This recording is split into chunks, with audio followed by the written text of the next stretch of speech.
We are the Organized Kids. We teach you how to organize. And we have fun.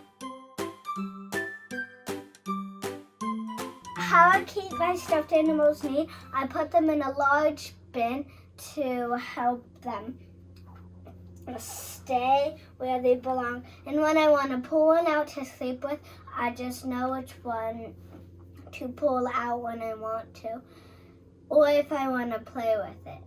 That's how I like these bins to help me find stuff. I only keep certain things in here, like baby stuff and like stuffed animals or like anything that I don't really want to sleep with right now.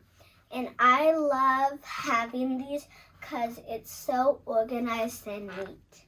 We only keep the stuffed animals that fit in the bin or something larger that can also fit in. The large things can go over here, like my favorite things, and over here. Because all of the things that we designed can help all of the stuff get organized.